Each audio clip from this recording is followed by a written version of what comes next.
Attention Camp Video Games! This is Head Counselor Michael Mayonnaise! It has come to our attention that there has been an outbreak of dysentery among the campers due to tainted creek water. Whatever you do, don't drink, bathe, or wash anything at the creek.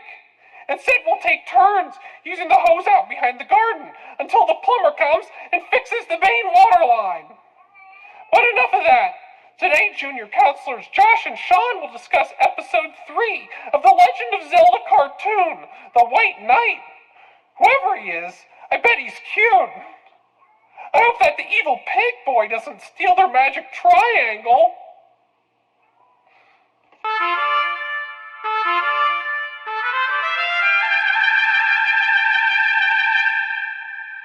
This is delightful. I'm so glad we came here. Feel those vibrations at Camp Video Games.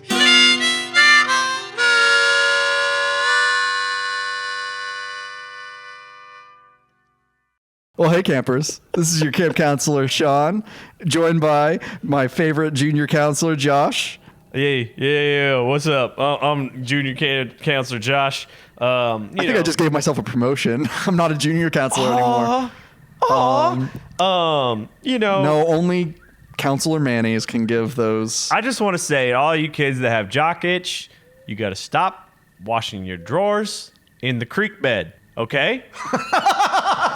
There is some bad bacteria floating down there from up north. There's a boil alert, so try not to drink the tap water either. Boil your water. Do not, I say, wash your drawers in the creek until further notice without boiling the water first. Anyway, all right. That's I just had to get that point of order. Well, before we get all the house cleaning out of the way, I'd also like to recommend that camp video game campers, please try to be in your bunks before nightfall because there are werewolves. And gosh darn, Aryan Ubermensch is coming over the hillside to try to build an ethno state in Hyrule. Yeah, we got some Aryan fascists storming the gates here. That's why. Not a big fan. And if you don't know what we're talking about the third episode of the Legend of Zelda cartoon series, Episode 3, The White Knight. This is another Bob Forward joint, writer, director extraordinaire. Yes. The king has returned. Oh, Bob Forward, more like Bob, we're back, baby. This episode opens with a blonde knight in all white galloping to take a gander at Hyrule, and I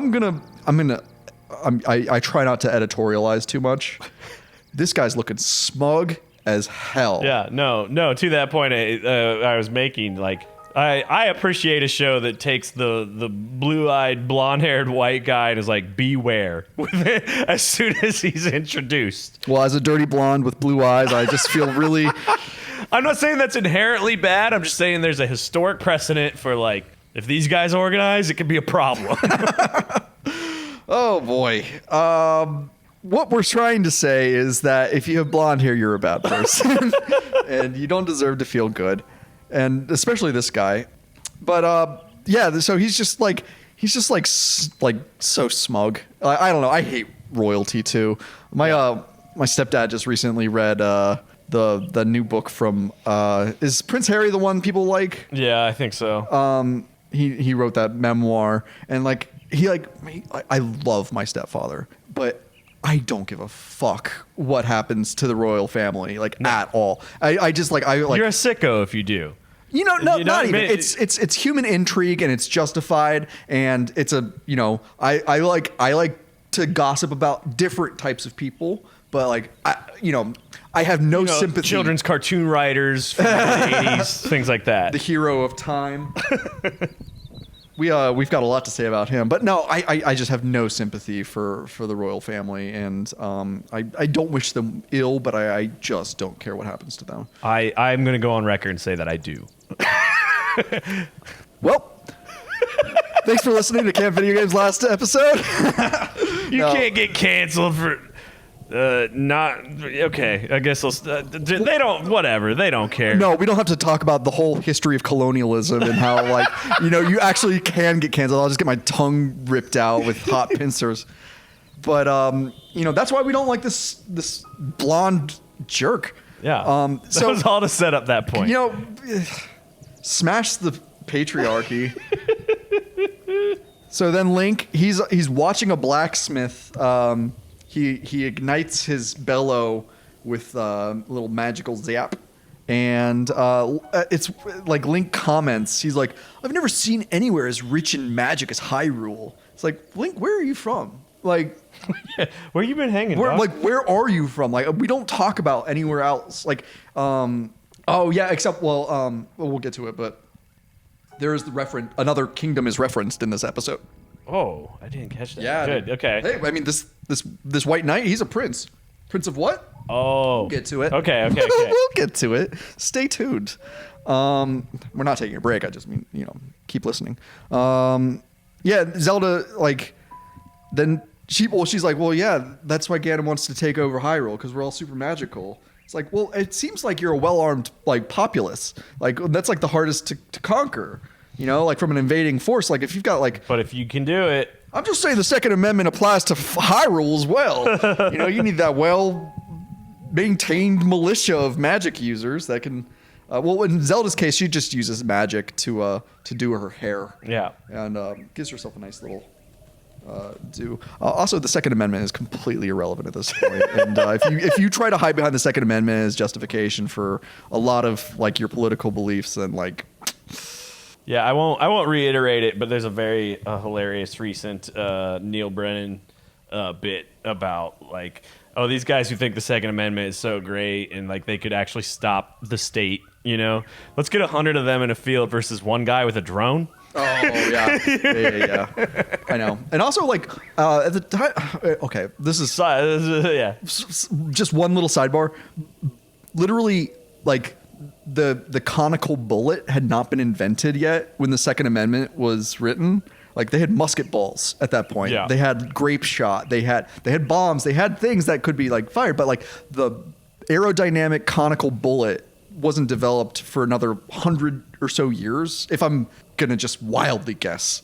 But the Second Amendment is completely outdated and cannot be a precedent for policy in America's future. So anyway, Zelda does her hair.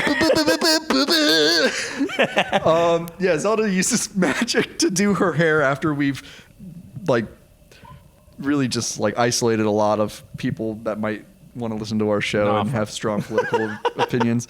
And then a portal opens in the middle of the town square, and these enemies that attack, they're called tin suits.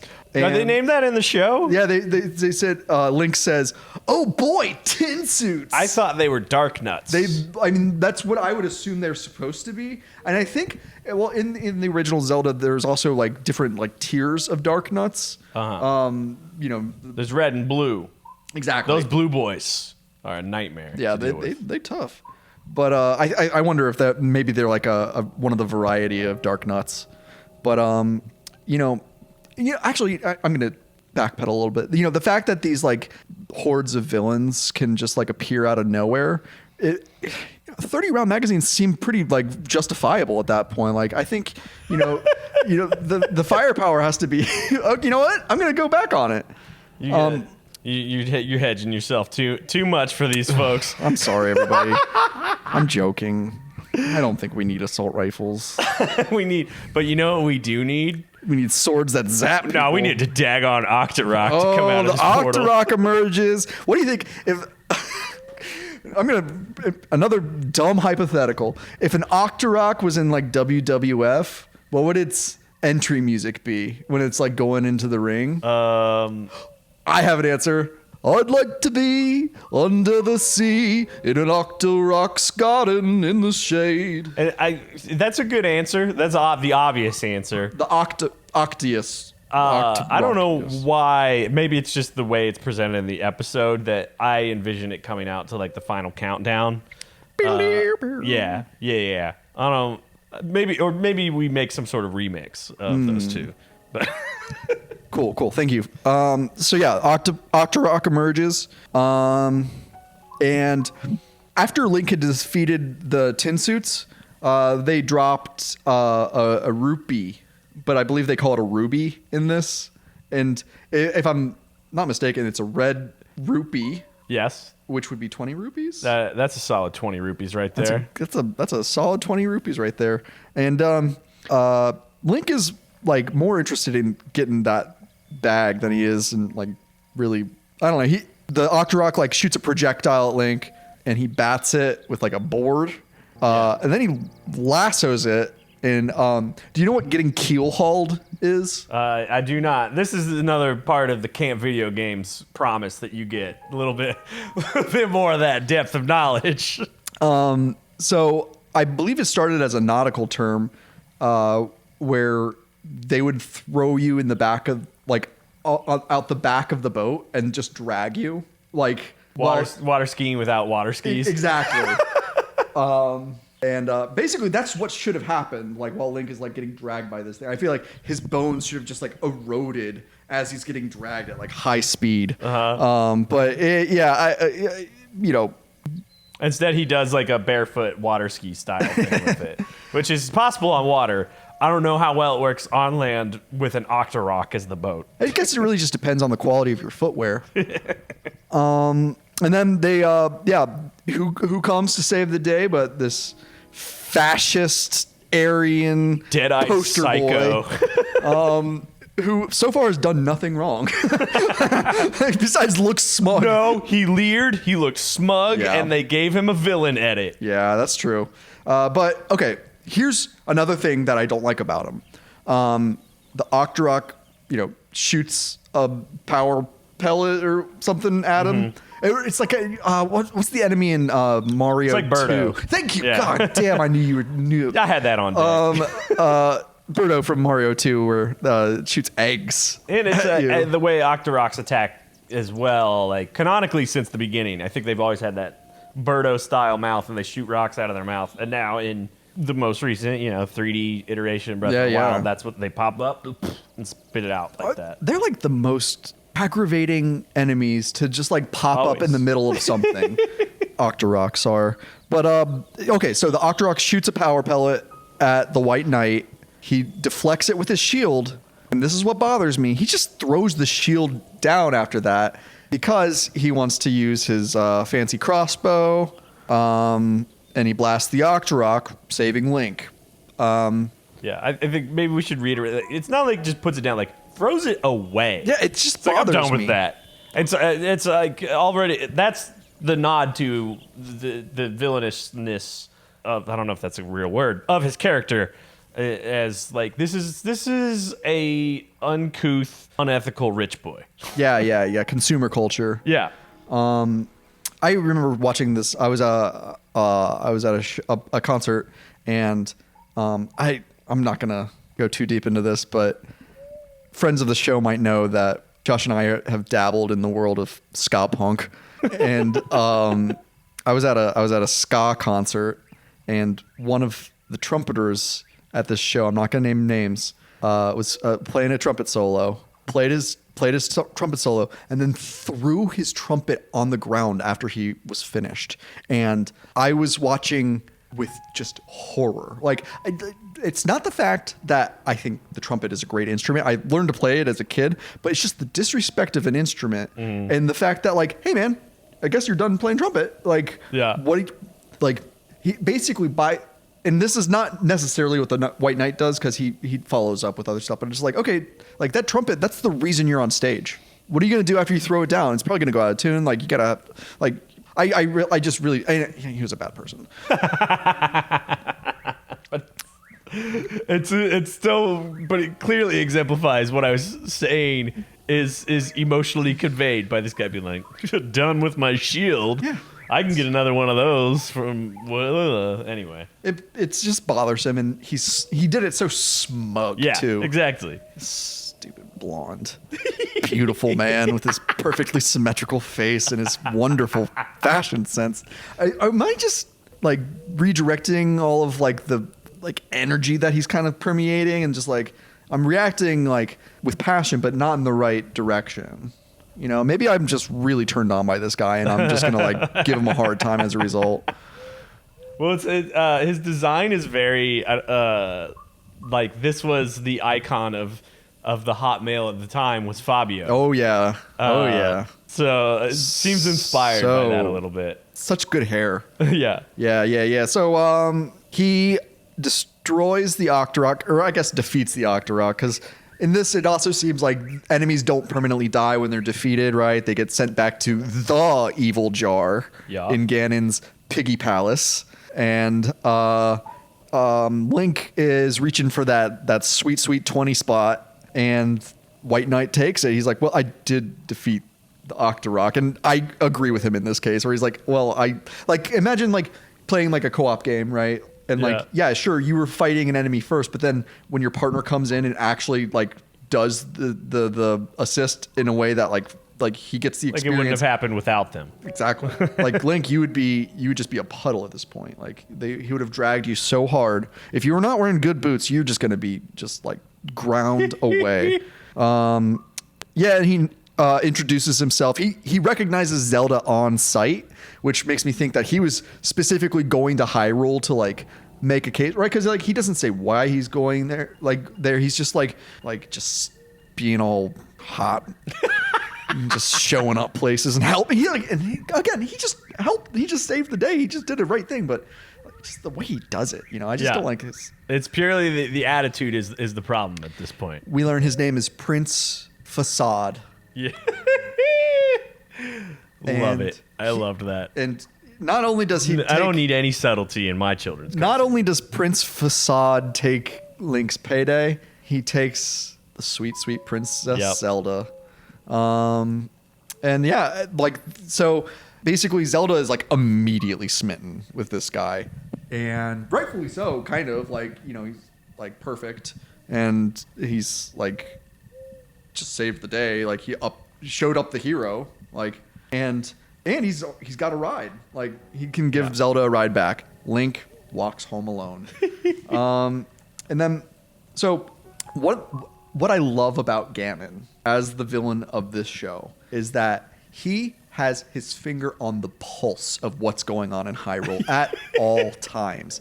He's like a gossip queen. Yes. He's just like, oh, it seems that the prince he's hooking up with Zelda now. It's like the Perez Hilton of Hyrule. He's just a gossip blogger. So Ganon seems to be familiar with Prince Facade, and he's like, I know that he's super vain, and that will somehow, as the plot develops, that's the ticket.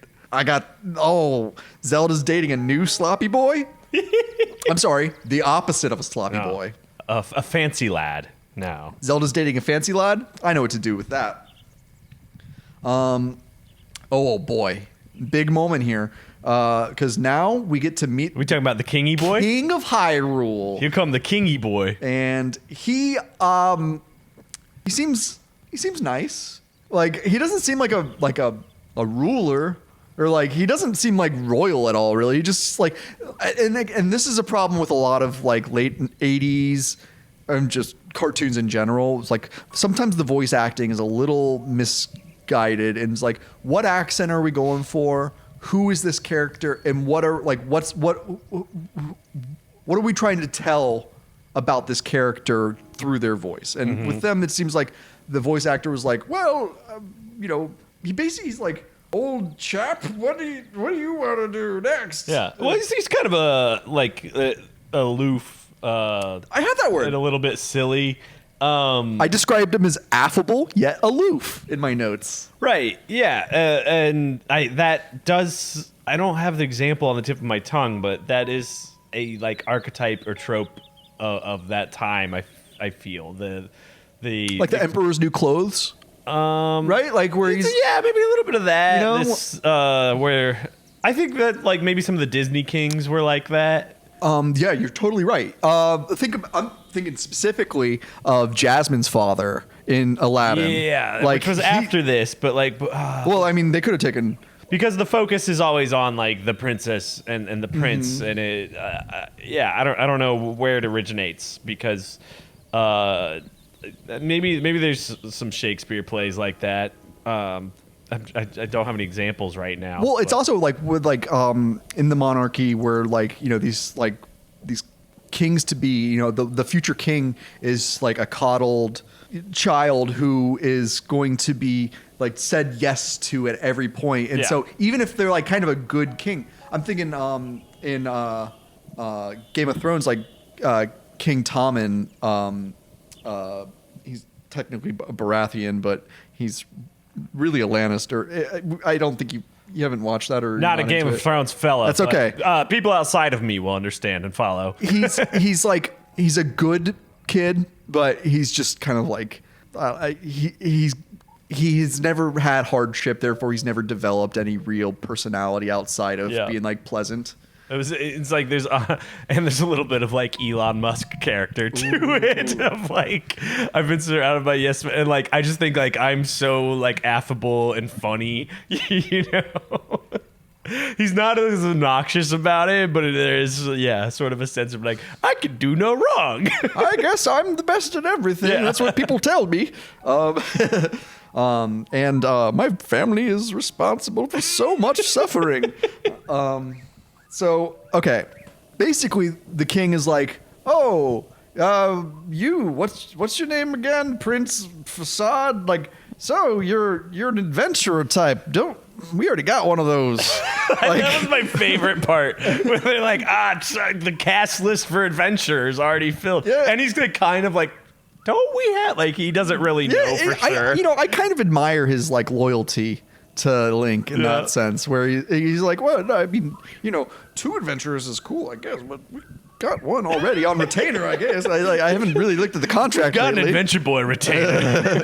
But this is where Zelda reveals herself to be the true villain of the series. Her classist worldview is put on display when the king asks, like, essentially why the Prince Facade is around if they've already got a Link, a perfectly good Link. Yeah. And Well, he's rough around the edges, but sure, and the king's got to have heard some of like Link's like attempts, right? Like, like he's like so persistent, and he doesn't seem to really have like a switch for it.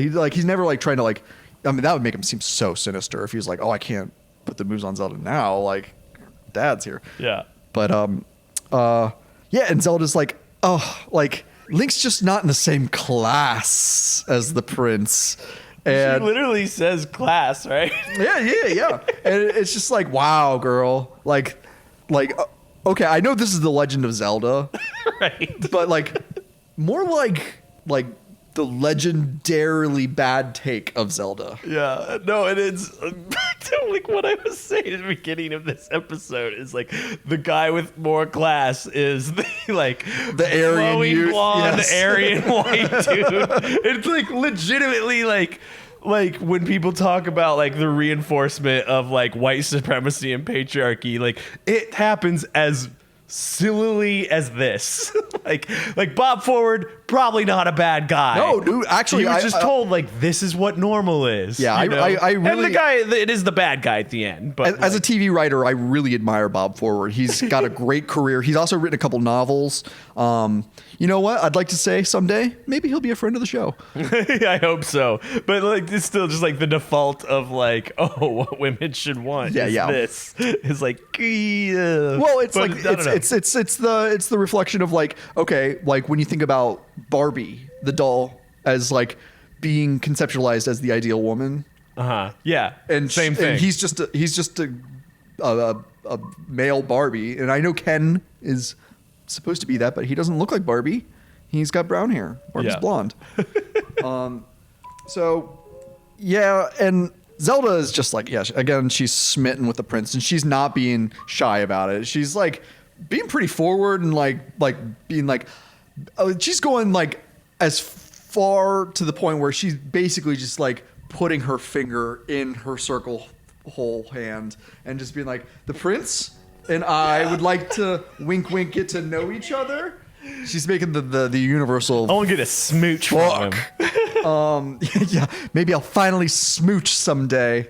And so this is great. The prince then looks at himself in the mirror and he winks at himself. Yeah. Then that's when I knew that he is like, he's going there with a purpose. He's like, I want to be the next king of Hyrule. Yeah. So we learned, The name Facade didn't do it for you.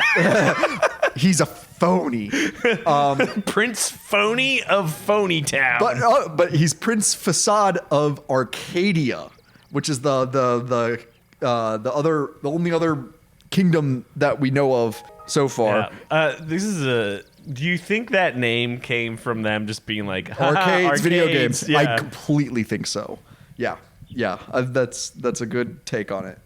Okay, then we go to Link taking a bath. That old boy having himself a tub. He's got a tub, and this is the best part. I love it. I love the contrast. He's so likable in this. Oh yeah, he looks like he's a hot mess. And he's a rascal. I've been there. Yeah, that's a rascal boy.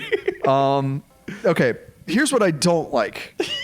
Is that okay? Link taking a bath. That's a good thing. Taking a bath in his bedroom. That's kind of weird.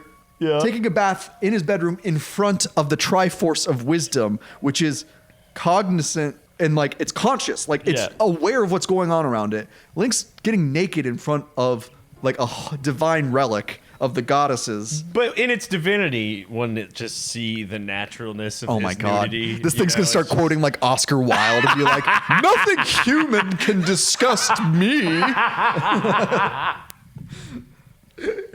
No, Link, it's not that small. Also, Sprite comes on in and sees this ding dong. You know, this is not going to be the first or the last. This will, yeah. Sprite is problematic in her own ways and how she's like aggressively flirting with Link as he's in a not very respectful of boundaries at times. You know the vibe that it's getting, and this is. I think this is the first time I hear referencing Harry Potter at this point. She's got some Moaning Myrtle vibes, where when Harry's in the big bathtub. You know what that bathtub always reminded me too, and that's Goblet of Fire, right? With the trials, yeah. You remember the bathtub in Pee-wee's Big Adventure? Yes. Francis's bathtub. That was with the battleships, and he's pretending. Francis is pretending he's Godzilla in the pool. It's absolutely 100% my dream is to have a Francis bathtub. Man, that's the only good movie Tim Burton ever made.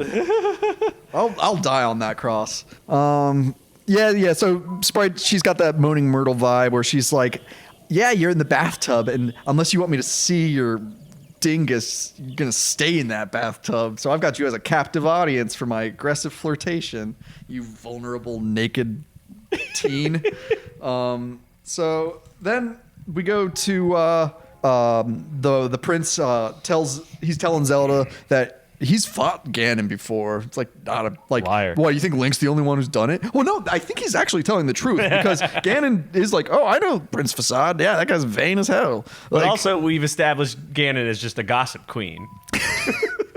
Yeah, he does need a lieutenant. He needs someone to talk to. Like Ganon all he's does. doing is just looking through orbs at what people are up to all day. It's like when I'm like going through people's like Facebook like albums and I'm just like, oh, going to the beach again, are we? Yeah. Ganon's got to log off and get another hobby. Yes.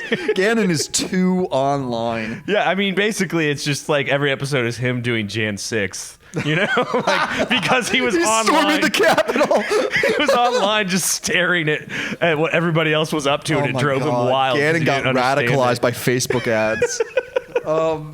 Man, this is the hottest take episode we've had. No, we're only in episode 3 here. So Ganon, apparently Link's not the only hero to have fought Ganon. And you know what? I'll call Prince Facade a hero to a point because I don't know what the circumstances of his encounter with Ganon were in the original, but I assume he at least came out alive, so he just probably cowarded his way out of it.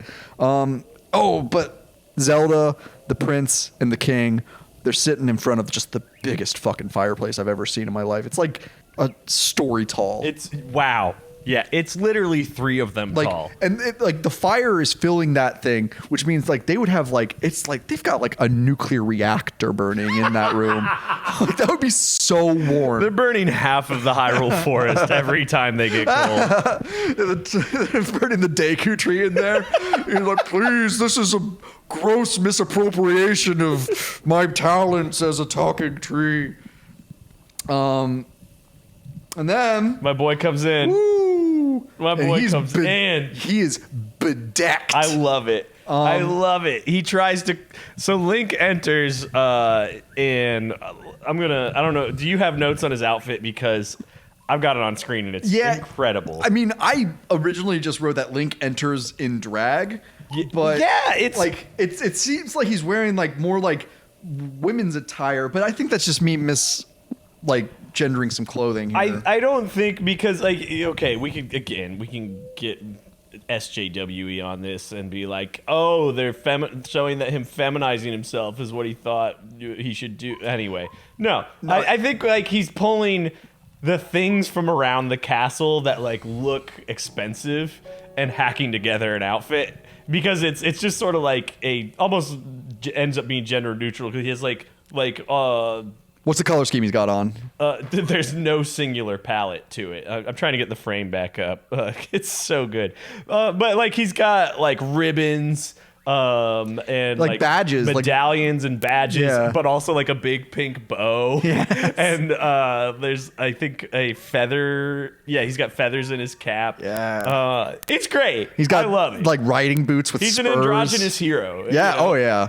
Which God damn, when you Androgynous think about icon. Link's character design in Breath of the Wild, how androgynous he is, and how just like universally appealing Link Yeah. is.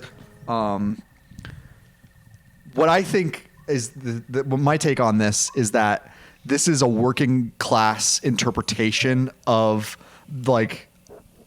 the elite class. Yeah, right? he's like code switching, but it's like there's like a jester element to it where as it's well. like I'm wearing stuff that stupid rich people wear. Yeah. Ooh, look at me. And he even puts on like that half-hearted accent as he like, oh, hello, it's me, Link. I am always dressing like a fancy boy. But then this is one of the most painful scenes I've seen in the show. The royalty. The plural royalty laughs in Link's face when he trips over his fancy boots. Yeah, and I mean, if we got rid of his horniness, like he'd be like a respectable, like little dirtbag rascal. oh yeah. Like he's humiliated by the woman he loves, her father, and this fascist. Like I can't imagine what he's going through. I have been laughed at by an entire room of people before. Oh man, I'll say it. I was playing indoor soccer, and I am not an athlete, but I was in an indoor soccer league, and I had control of the ball. I was on offense. I was going toward that goal. Oh no! And I overstepped when I was about to like wind up for my kick. Oh no! I completely missed the ball, and I just kept running directly into the wall. Oh no! Because indoor soccer, you got these big walls Right. around. It's like a hockey rink with grass in it or whatever it was. And like as soon as I hit the wall face first, it went deathly silent in the arena or whatever that place was called. And I fall, I hit the ground, and then my teammates, my coach, my opponents, the audience, all just start laughing Jesus at Christ. me. And I'll say that I don't like soccer anymore. I don't know why. I just don't know why, but I just don't like soccer anymore. Don't know how it could have happened. No clue. That's brutal. That's brutal. And like, I don't know what age you were, but most sports, it's like, the kid who's bad, everybody claps for him. It's like a different kind of condescending. But like, to just be laughed at, be laughed at. probably worse. I was a freshman in high school. Yeah. Oh boy. Yeah. When everything is taken way too personally. But anyway, Link's being humiliated by these high rollers, these elites. Yeah. These adrenochrome eating elites. Oh my god. So he goes to his room and he rips these clothes off of him. And this is my favorite detail. Again, I got another favorite detail. He's wearing his entire normal outfit underneath that stuff. Like, you know, he's got his tunic, he's got his boots on under his boots. So like, yeah, no wonder he tripped, because this dude's like dumb as hell. Dumb as hell, or he knows he has to always be prepared to defend the Triforce, and that without that outfit, he's not ready.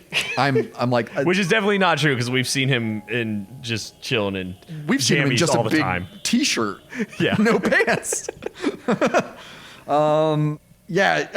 So then the way I would describe what happens next is that Link abandons his post. He goes AWOL on the kingdom. He literally jumps out of his window, bounces off of a canopy, and lands on the saddle of his horse. Josh, what Dear God. is the horse's Dear God, name? this fucking moment. Link's horse has a name. And it's not Epona.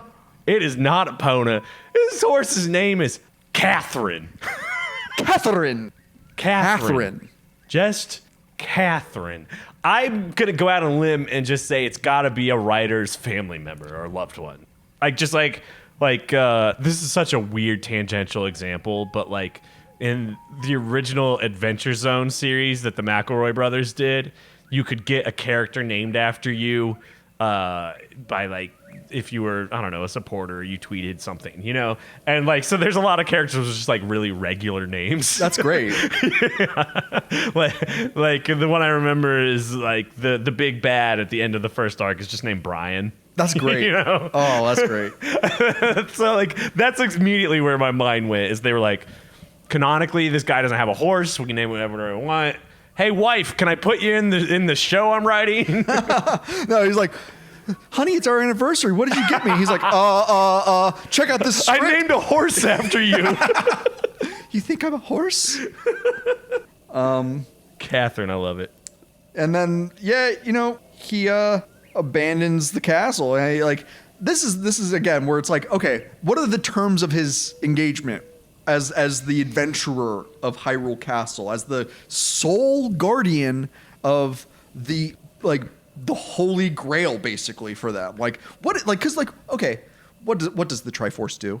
Like, what does having the Triforce do for them besides give them advice or justify why they have a sloppy room? Like, what does the Triforce actually do? It does enough to justify having a wacky hero on retainer. Yep. We know that much. Yep. To defend it 24/7. 24/7, unless he's mopping.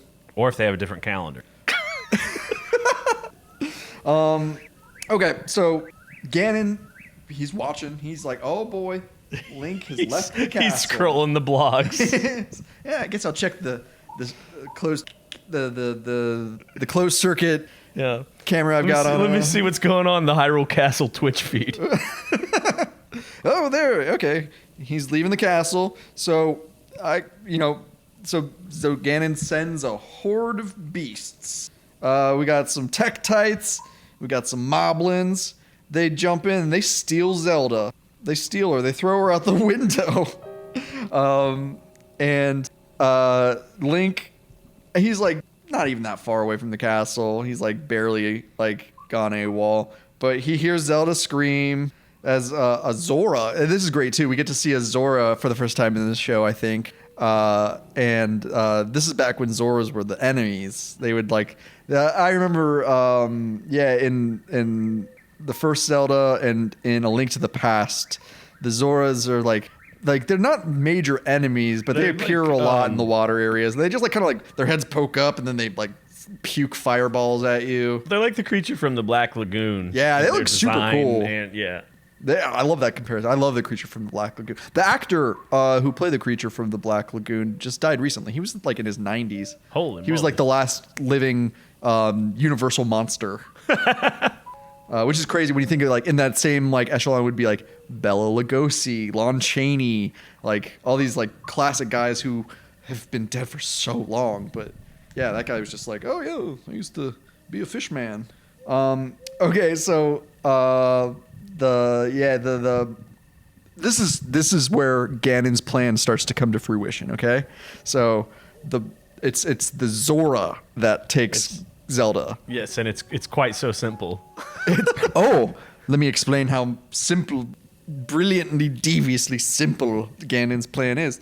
Okay, so the Zora whisks her away to a swamp. The prince, he's making chase, right? And he gets to the muddy water's edge, and he refuses to enter.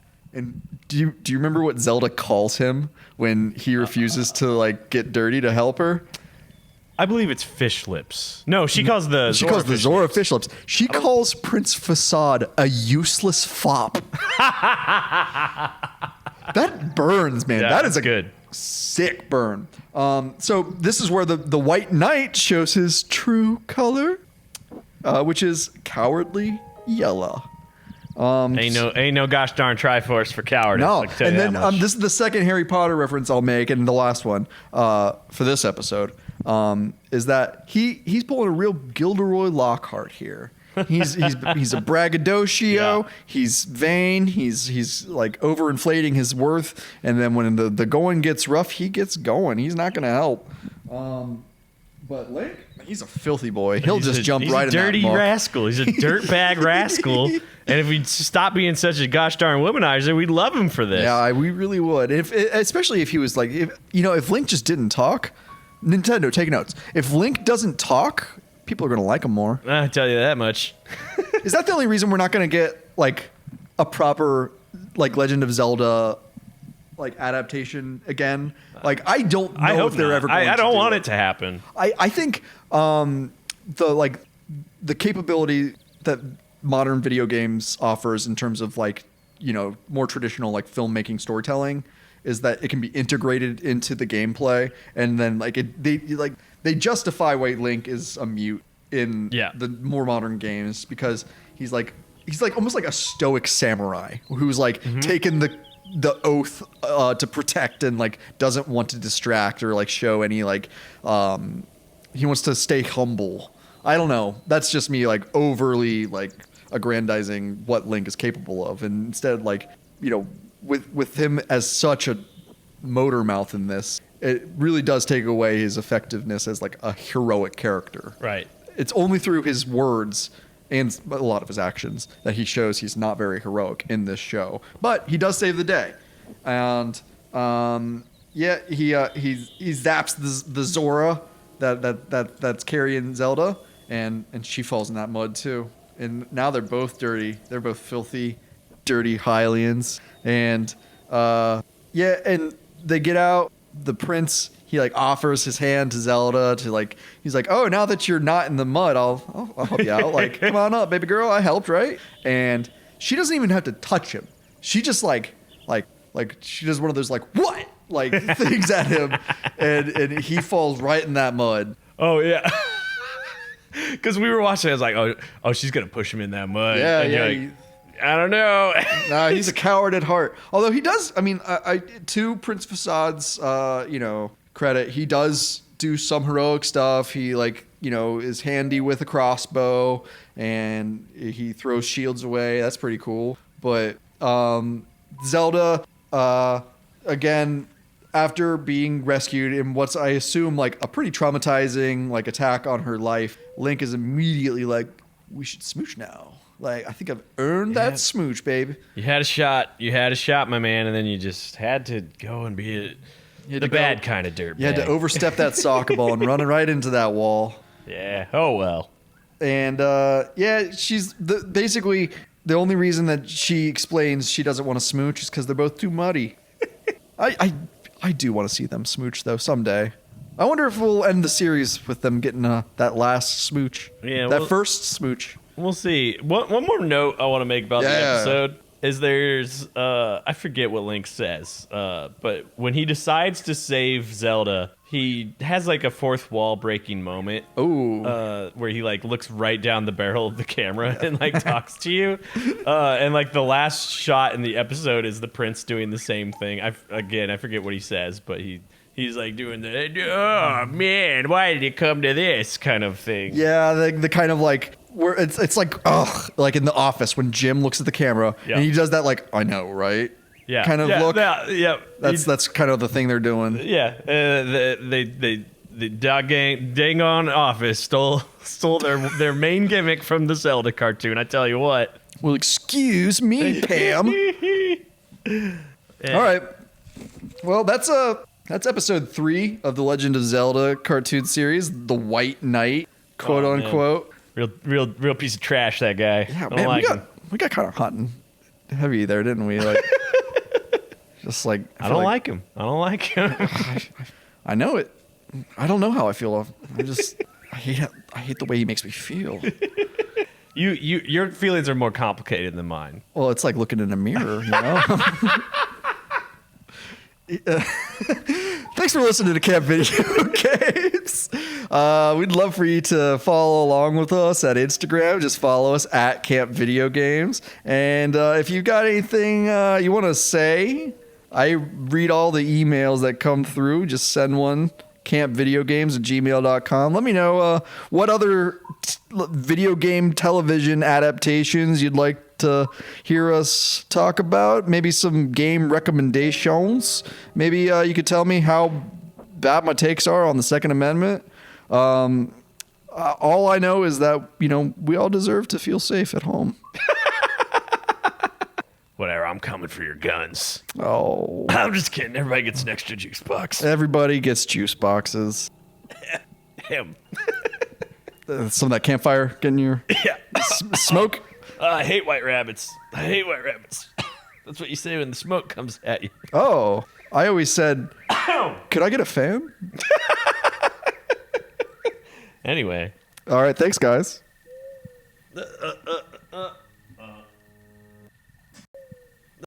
If you'd like to write to us, send a message to campvideogames@gmail.com and follow us on Instagram at campvideogames.